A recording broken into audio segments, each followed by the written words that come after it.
ফুতুহা আদনান বা তার স্ত্রী যেভাবে কসম কেটেছে তার কথাকে অবিশ্বাস করার অবকাশ নেই। কাকে বিশ্বাস করবেন বলেন তো? একজন দায়ী আবু তোহা আদনান সকলের মাঝে পরিচিত, মানুষ যথেষ্ট সম্মান করে ভালোবাসার নজরে দেখে, যার কথাগুলো শোনার জন্য চাতক পাখির মতো অপেক্ষায় থাকে। আজ তার মতো একজন ব্যক্তি কল্পনা করা যায়? আলেমদের থেকে কি এগুলোই আশা করে মানুষ? প্রবাসী গোটা বিশ্বের যে যে প্রান্ত থেকে দেখছেন সবাইকে আন্তরিক শুভেচ্ছা এবং অভিনন্দন জানাচ্ছি। সাম্প্রতিক আবু তোহা আদনান ইস্যুতে ইতিমধ্যে ব্যাপক আলোচনা এবং সমালোচনা হচ্ছে। আপনারা দেখেছেন তার স্ত্রী তার ব্যাপারে অনেক অভিযোগ করেছে। আসলে একটা মেয়ে কখনো সে চায় না যে তার সংসারের মধ্যে ফাটল সৃষ্টি করার জন্য। নারী সবসময় সে চায় তার নিজের সংসারটাকে গুছিয়ে রাখার জন্য। বিচ্ছেদের চিন্তা তো কখনো মাথার মধ্যে আনেই না। আবু তোহা আদনান বাস্তবিক পক্ষে তার স্ত্রী যেভাবে কসম কেটেছে দেখে যেভাবে তার কথার মধ্যে আপনার ভুল ধরার মতো অবকাশ নেই। আসলে বাস্তবিক পক্ষে কাকে বিশ্বাস করবেন বলেন তো?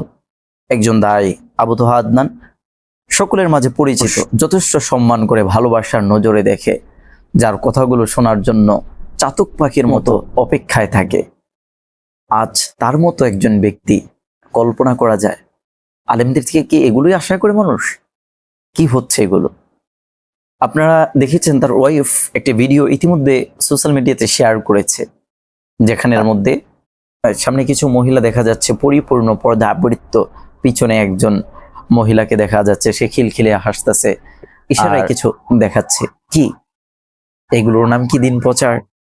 আল্লাহ তাআলা আলিমদেরকে সমস্ত ফিতনা, ফাসাদ, অহংকার, রিয়া, কিবির থেকে আমাদেরকে হেফাজত করুন।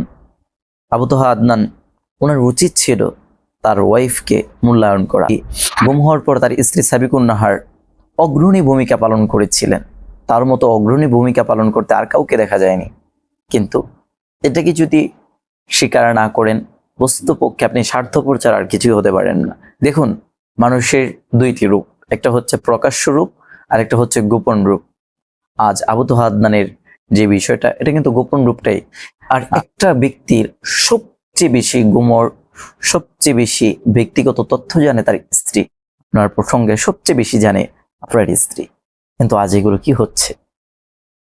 এগুলো কি মানা যায় বলেন তো? তার তো ওয়াইফ আছে। ওয়াইফ আল্লাহ হেফাজত করুক এই সমস্ত কর্মকাণ্ড থেকে। ফিরে আসুন রবের দিকে, ইসলাহ হন।